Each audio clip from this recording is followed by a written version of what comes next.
প্রদেশ যুব কংগ্রেসের তরফ থেকে এসেছেন স্টেট প্রেসিডেন্ট আমার সাথে ইউথ কংগ্রেস এখানে মোর দ্যান 25 ইউথ রেজিস্টার করেছে। দেওয়া হয়েছিল যেখানে অনলাইন রিক্রুটমেন্ট রেজিস্ট্রেশন করতে বলা হয়েছিল, যেখানে ল্যাবরেটরি টেকনিশিয়ান ব্লাডের জন্য 39টা পোস্ট, রেডিওলজি অ্যান্ড ইমেজের জন্য 27টা পোস্ট, আর অপটিমেট্রিক্সের জন্য 19টা পোস্টের রিক্রুটমেন্ট ছিল অনলাইন। কিন্তু আমরা দেখেছি যে কিছুদিন পূর্বেই, তার কিছুদিন পরে যখন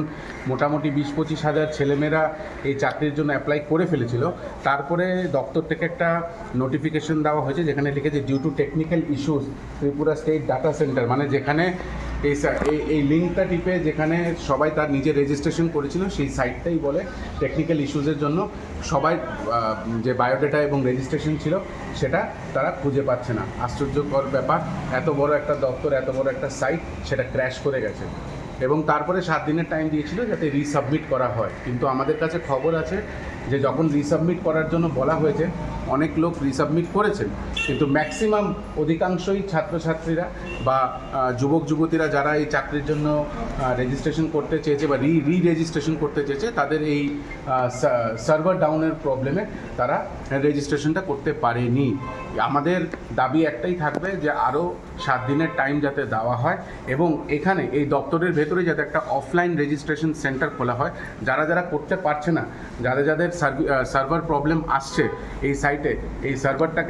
সার্ভার প্রবলেম যাতে না হয়, অতি সত্বর যাতে এটাকে ঠিক করা হয় এবং তারপরে আরও 7 দিন বাড়িয়ে এবং এখানেও যাতে একটা অফলাইন রেজিস্ট্রেশন সেন্টার খোলা হয়, যার দরুন ছেলেমেয়েদের জন্য ইজি হবে এই পোস্টগুলোতে অ্যাপ্লাই করার জন্য। এই দাবি নিয়ে আমরা আজকে এখানে এসেছি এবং খুব লজ্জাস্কর ব্যাপার যে এত বড় একটা সাইট যেখানে 20-25 হাজার ছেলে পরীক্ষার রেজিস্টার করেছে জবের জন্য, সেই সাইটটাই ভ্যানিশ হয়ে গেছে এবং আমরা এর থেকে বেশি আর কি আশা করতে পারবো এই সরকারের থেকে। এবং তাই